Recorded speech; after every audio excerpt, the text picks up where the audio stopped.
I'm Russ Briall with the Shroud of Turin Education Project. Welcome to the Shroud Report. My guest today is Mark Guscin from Spain. And now, whereabouts in Spain? La Coruña is a city right up in the northwest corner, right on the coast, and it's a very nice place to live. Now, the fame of this place is that it's near a town called Oviedo. That's right.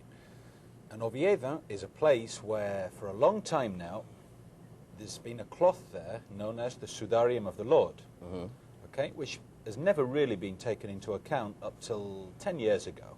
It's always been there. Nobody's ever denied that it's been there, and it's always been called the Sudarium of the Lord. I say Sudarium because I don't think, I'd like to use that word in English, because I don't think there's a really appropriate translation for it in the English language. Now, the Sudarium, if we go to the Gospel account of what was left in the tomb after the resurrection, there's this thing called the Sindon, which is the long linen shroud. That's right. And the Sudarium, which is what right. you're talking about. This is actually mentioned in John's Gospel, chapter 20. The situation is where Peter and John are running to the tomb. They've heard that the body's gone, so they run to the tomb. And you know the story. John stays outside, stoops down to look in. Peter runs in. And what do they see? They see the shroud lying as it was before, and left to one side, what they see is what they call the Sudarium. And John mentions in his Gospel 3 times in the same sentence that it was separate.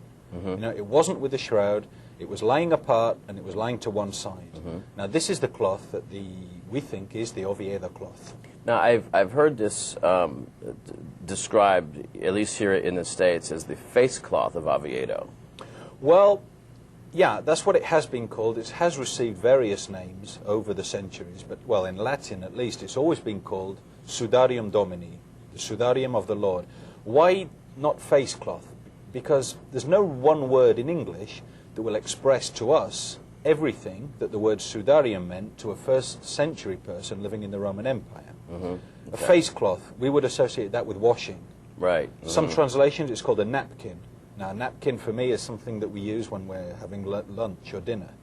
It's also been called a funeral cloth. That's not accurate either. So there's really nothing that accurately describes this thing. And no, and that's funny, because that exactly the same thing happened with other ancient languages. This is a pure Latin word. Now, Greek had no equivalent, so it just adopted the Latin word. Hebrew had no equivalent, so it adopted the Latin word. Syriac had no equivalent. It did exactly the same thing, adopted the Latin word, because that's just the easiest thing to do, which is why, in the English language, I like to keep calling it Sudarium. Okay. Now, why were there 2 cloths? What is the Sudarium? Well, let's say it's, first of all, a lot of people sometimes think we're talking here about a competitor. I've heard this before. Some people have said, you're saying you've got the real shroud, and these guys in Turin have got a false one. And I said, no, exactly the opposite. This is a complementary cloth. Okay. Now, if you read those verses in John's Gospel, that actually confirms that. What it says is, the Sudarium that had been, past perfect tense, had been over Jesus' head. We're talking about before the shroud. And as we'll see a bit later on, well, all the forensic studies and everything done on the cloth point to its having been used from the moment of death up till when the body was taken to the tomb and laid out in the larger shroud. We're talking about a use this immediately before the big shroud, the Turin shroud. So, okay, so it was used around the face, around the head. Only around the head, yeah. Okay. It's a small cloth that measures, it measures approximately 83 by 52 centimeters. Okay. Don't ask me that in inches, because I'm not too sure of the measurement Probably in by inches. 3 feet by 2 feet, somewhere in that range. Well, yeah, we'll see the cloth later on. Okay, you have I've got a model of it brought here. a replica of it, and later on we're going to actually show how that was wrapped around a real human head. Yeah, exactly the same way as, by reproducing the stains on the cloth that have been reproduced in a laboratory and can be reproduced any number of times.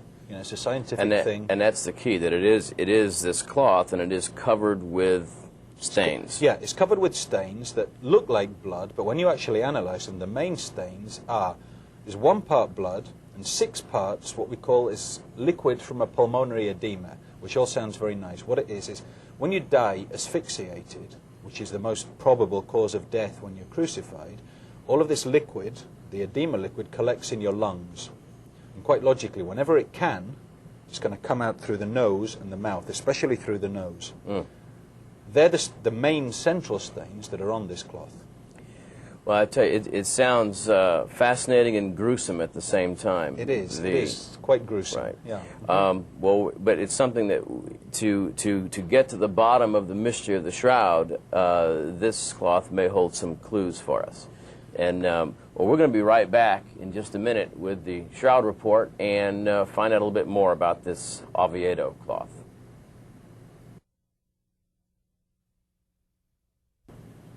Hi, I'm Russ Brialt, and welcome back to the Shroud Report.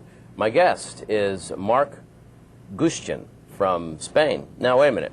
You live in Spain, but you speak with an English accent. That's right. That's because I'm English. Oh, you're English. Yeah. But you live in Spain. Born in England, but I've lived in Spain for the last 14 years. Okay. Okay. Now, this is fascinating. The Sudarium of Oviedo. Now, you've brought with us some slides, and right, so why don't we take a look at what we have here? Okay. Well, the first slide. Let's say this is just to get situated. You know, there's a map of Europe. You can see Spain down in the bottom left-hand corner, and the part that's marked in red up there is Asturias, which is the area. Within that little red area, that's where we have the city of Oviedo. Now, without going into too much detail about Spanish history, Spain was conquered by the Arabs at the beginning of the 8th century, and that's where the reconquest started. You know, that little red area is the first Christian kingdom in post-Arab Spain, let's say. Okay, so now we know where we're talking about. Next slide. The next slide just shows us the cathedral in Oviedo, okay? This is where, within that building, is where the Sudarium is kept. It's beautiful. It is. It's a really, really nice town and cathedral. So, let's get into some history. This is one of the many documents from various countries, okay, that tell us the history of the Sudarium. This is probably the earliest document. This is a 10th or 11th century document from a small town called Valenciennes in the northeast of France, okay? Now this gives us all the cities where the Sudarium had been, starting from Jerusalem, then going across the north of Africa, fleeing from the Persian invasion at the beginning of the 7th century, enters into the Spanish peninsula and goes through Cartagena is the port of entry, and it goes up to Seville, although that's not mentioned in this particular manuscript, Toledo, and then when the Arabs invaded Spain, right up to the north of the country that we saw on the first one. And the Sudarium's in there. It's mentioned in that document. One of many. It's a very well-established history. So it has an established historical trail. Yeah. Okay. And there's no doubts about it. We don't have to be identifying the cloth with anything else. So how far back does the historical trail go? Well, it has been documented all the way back to the year, definitely without any doubt at all, to the year 570 when it was still in Jerusalem. Wow. Some Italian pilgrims saw it. Well, they didn't actually see it. They went to a cave where it was kept, but they couldn't actually get to see it. But we're talking about this cloth. There's a document that's a very obscure document written by Nonos of Panopolis. The problem with this is that nobody even knows who he was or when he lived. Sometime between the 3rd and the 5th century. He speaks about it as though he's seen it as well in Jerusalem. Well, so possibly even back to the 3rd century then. Wow, that's phenomenal. Okay, let's go on to the next slide. Okay. Here we can actually see, on the top here, that's the Sudarium. You can see that it's in a frame. That's how it's normally kept, okay? You can see that it's symmetrical. If you look at number 2 and number 3, you've got two groups there of symmetrical stains. The stains that are labelled B, we're going to come back to those because they're very interesting in their own right. Now that's the fluid that we were talking about before. There's 1 part blood, 6 parts, all of this fluid that came out of the lungs. Okay? Because I see some dark areas and lighter areas, and you're saying the darker areas would be blood, and the lighter areas would be this, fluid? It's all a mixture. What happened there is that there's various stains, what we call superimposed on each other. You can see that they've got their own outlines. In other words, one stain was made, it dried. Another stain was made on top of that, from the same source, and on the same cloth, and that then later dried. That's why you see it darker in the middle. I see. Okay. Okay? Now, underneath that, you can see that the cloth has been taken out of its frame. The part that's labelled 1 was actually the part that was in direct contact with the dead body. How do we know that? Because there are actually small scabs of real blood on there. That's how we know that, okay? You can see again that the cloth had been folded over on itself. And the blood has been tested? Yeah, the blood group is AB. AB. Exactly the same blood group as on the shroud. Same as the shroud. Yeah. Okay. So, we're going to the next slide. Now, all of these stains have been scientifically reproduced in a laboratory, and it can be done again and has been done again any number of times. In other words, we are talking about scientific experiment that can be repeated. You know, that's scientific proof. Right. That shows us how the stains were made, how long it took to make them, and how long elapsed between the formation of each group of stains. How was that done? With this model head that we can see here under laboratory conditions. In the bottle at the front, that's actually the real stuff. You know, we're talking about the real thing there. That is 1 part blood, 6 parts pulmonary edema fluid. And this fluid that you're talking about is because the person who is crucified would die from asphyxia. That's right. The inability to breathe. Yeah. And that would cause this collection of fluid into the lungs. Yeah. And then when one finally expires, especially when they're laid on the ground flat, this stuff would just kind of come out. Once the pressure is released from the chest muscles and from the lungs, then it just sort of spurts out through the nose, which was why this cloth was used. You know, you can see from some of the stains, if you look at them under a microscope, and there was somebody holding the cloth to the nose. You know, it was a left hand, and you can see the actual outlines within the stains of the fingers. You know, someone was holding the cloth to the dead body's nose. And of course, the Romans who did crucifixions all the time knew this, and this was just kind of probably a standard procedure of when someone is removed from the cross.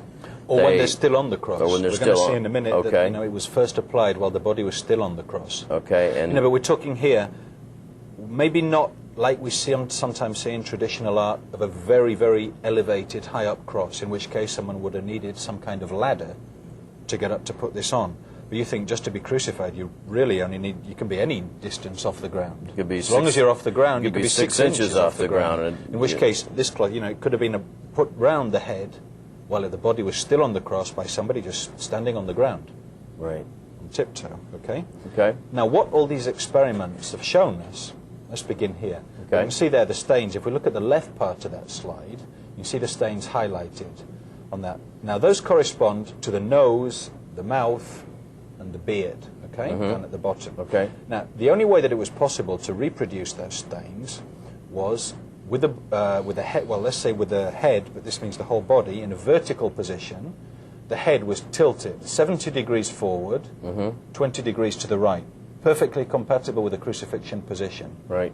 We should also say that it's definitely, without any doubt, a dead body. You know, if there was any breathing movement, it was impossible to actually form these stains. We are talking about a corpse here. A corpse. Okay?